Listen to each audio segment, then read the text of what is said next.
Ever think a solar panel could be anything other than, well, a solar panel? Hmm. Interesting question. It sounds a little strange, but get ready for a wild ride because today's deep dive takes us to East Jerusalem, where rooftop solar has become surprisingly controversial. It's a fascinating case study. Hmm, We often see solar power framed as this clean, green solution, and it is. right.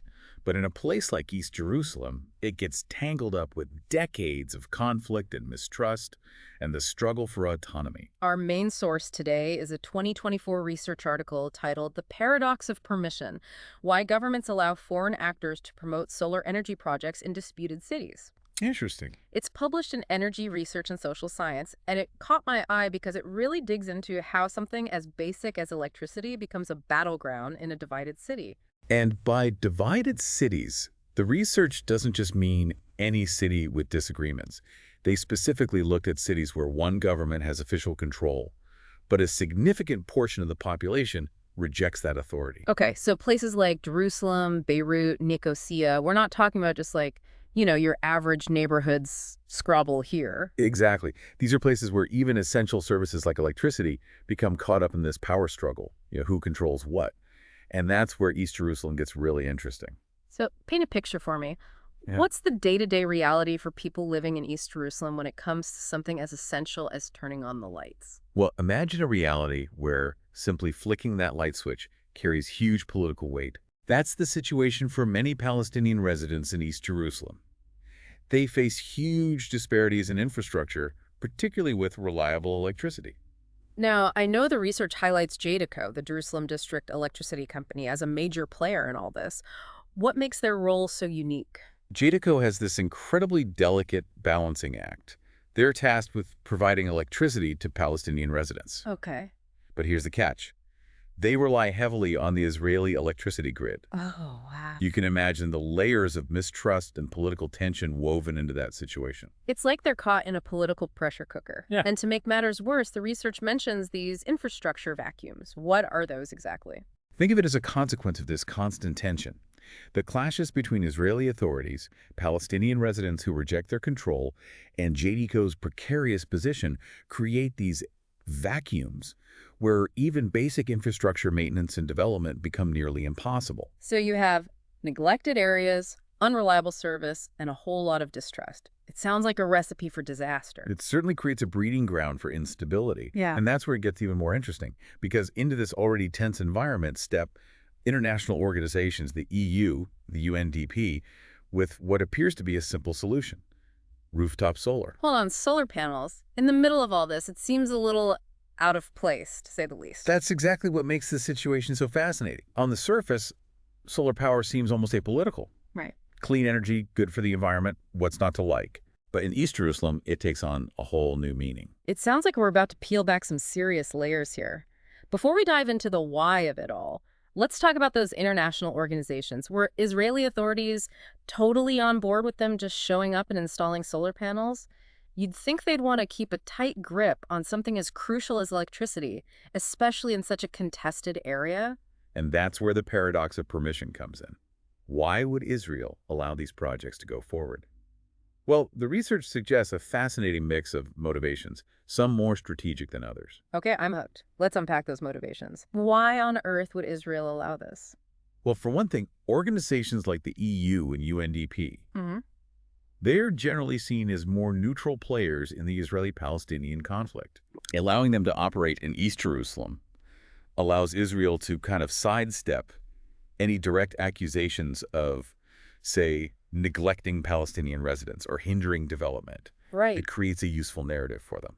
Ah, so it's a good PR move for Israel on the international stage? Exactly. But I can't help but think there were some more practical, Oh, yeah, maybe even cynical calculations happening behind the scenes. absolutely. Remember those infrastructure vacuums we talked about? Right? Those neglected areas where things just aren't getting done? Yeah. Those aren't just a problem for the Palestinian residents. Okay. They create headaches for Israel, too. Right. Instability anywhere is rarely contained neatly within borders. Precisely. Yeah. By allowing these solar projects, Israel gets to address those practical concerns without directly getting its hands dirty, so to speak. Right. They essentially outsource the problem and the financial burden to someone else. It's starting to sound like a win-win on paper. Yeah. The EU and UNDP get to advance their goals of supporting Palestinian residents, and Israel gets to sidestep a political landmine, maybe even score some diplomatic points. Right. But I have a feeling this is where the story takes another turn.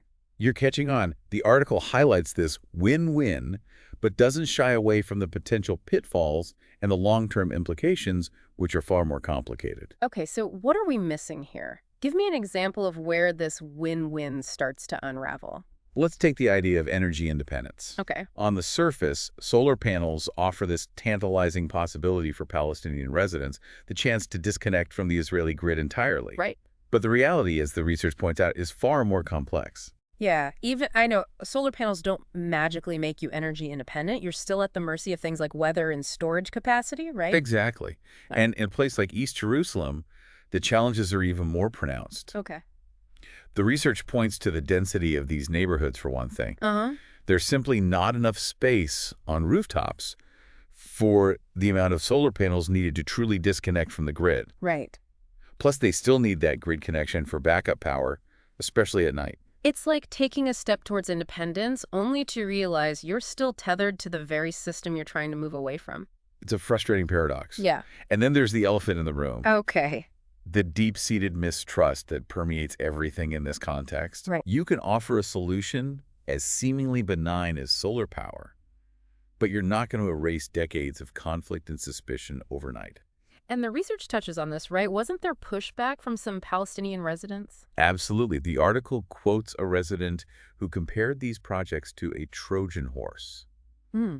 a way for Israel to assert more control rather than less. Wow. And, when you factor in the reliance on Israeli companies like JDCO for things like maintenance and grid connection, Right. it's not hard to see where that suspicion comes from. It's a stark reminder that even with something as seemingly straightforward as solar power, the social and political landscape matters tremendously. Couldn't have said it better myself. And it's interesting, the researchers actually uncovered a quote from an EU representative involved in these projects. They said, and I'm paraphrasing here, that these projects were not only about infrastructure and economic development. Which, knowing what we know now, feels like a bit of an understatement. What else did they see these projects as being about? Well, that's where things get even more interesting. Okay. The article includes another quote from an EU official that really struck me. Okay.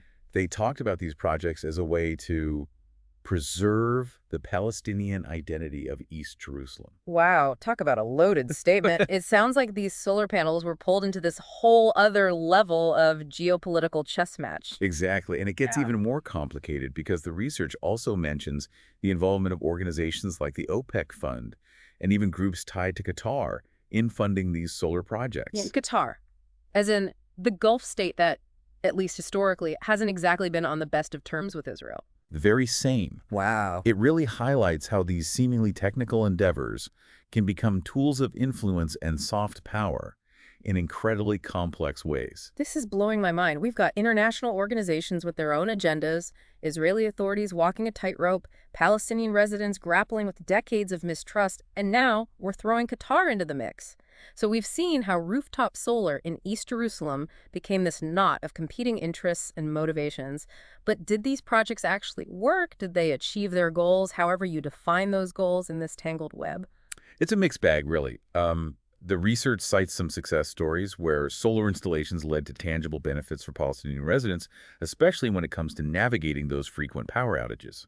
You mean those infrastructure vacuums coming back to bite everyone? I'm starting to think those vacuums are more like black holes at this point, sucking in good intentions and spitting out complications. An apt comparison. The study actually highlights one project in particular, a solar installation on Sultan Suleiman Street that was meant to be this, shining example of success. But even that project ran into some serious roadblocks. What happened? Did the solar panels just stop working? That's the thing, the technology itself wasn't always the issue. Remember how we talked about the deep-seated mistrust of Israeli authorities? Well, even when the panels were up and running, maintaining them often fell to Israeli companies like JDCO.